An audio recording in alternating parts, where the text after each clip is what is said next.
ইস কাকা আর কাজ করতে পারতাছি না, এবার বাদ দাও না প্লিজ। কেন ভাতিজি, আরেকটু কাজ করো, হয়ে গেলেই তো বাড়ি চলে যাব। ঠিক আছে কাকা, তুমি তাড়াতাড়ি কাজ শেষ করো। মা আমার জন্য চিন্তা করতেছে বাড়িতে। হ্যালো আমার দুষ্টুমিষ্টি বন্ধুরা, আজকে বলবো কাকার সাথে পাট খেতে পাট কাটতে গিয়ে যা ঘটলো, এটা শুনলে সবার দাঁড়িয়ে যাবে। কেমন আছো সবাই বন্ধুরা? আশা করছি সবাই ভালোই আছো। আমার নাম অনামিকা। অনেকদিন পর চাচার বাড়িতে বেড়াতে গেলাম। বাড়িতে দেখলাম আমার কাকিমা নেই, কাকাতো ভাইবোন কেউই বাসায় নেই। তাই আমি কাকাকে বললাম, কাকা আমি বাড়িতে একা একা কি করব, বাসায় চলে যাই, অন্য আরেকদিন আসব। কাকা বল, না অনামিকা যাস না, আমার সাথে পাট খেতে চল, আমি পাট কাটতে যাচ্ছি।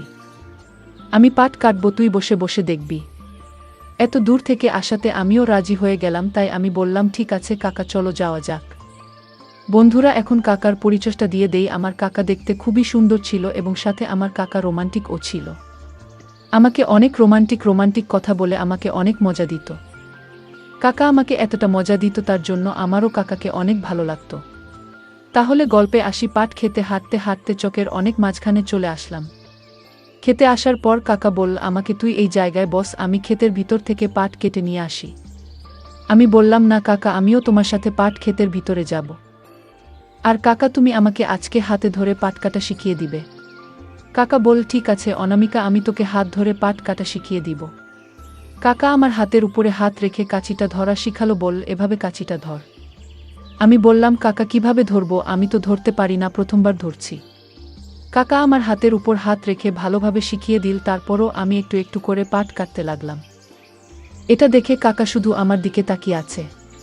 কাকা তাকিয়ে আমার দিকে বলছে, তুই দেখতে অনেক মিষ্টি। আমি কাকাকে বললাম, কাকা তুমি অনেক দেখতে সুন্দর, ভালো মনের মানুষ। আমি এখন পর্যন্ত তোমার কাছে যাই চেয়েছি, তুমি আমাকে সব কিছু দিয়েছ। এটা শুনে কাকা বলল, তুমি অনেক মিষ্টি, আমিও তোমাকে যেটা বলি তুমি আমার কথা শুনো এবং আমার সব কাজ করে দাও, আমি যেটা তোমাকে বলি। তুমি আমার সব কথা শোনো, তাই তোমাকে আমার ভালো লাগে। আমি একটু বাঁকা নজরে কাকার দিকে তাকিয়ে বললাম, কেন কাকা, শুধু ভালোই লাগে আর কিছু লাগে না? হ্যাঁ, তোমাকে আমি ভালোবাসি। আমি এই কথা শুনে থমকে গিয়ে বললাম, কাকা আমার বয়স তো সবে 14 বছর।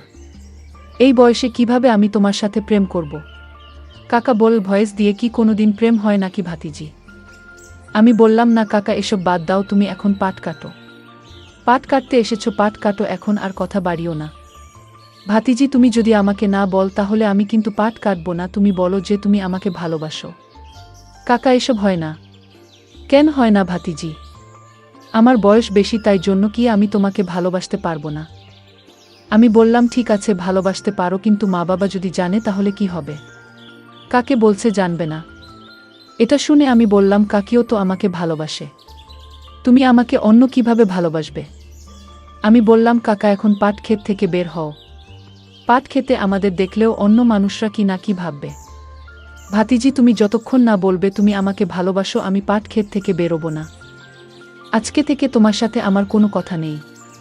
আমার মনে যেটা ছিল আমিও সেটা বলে দিলাম, ঠিক আছে কাকা, আমি আর তোমাকে ভালোবাসি, কিন্তু আমি কখনো তোমাকে বলিনি। কাকা আমাকে জিজ্ঞাসা করল, কেন তুমি এতদিন আমাকে বলনি?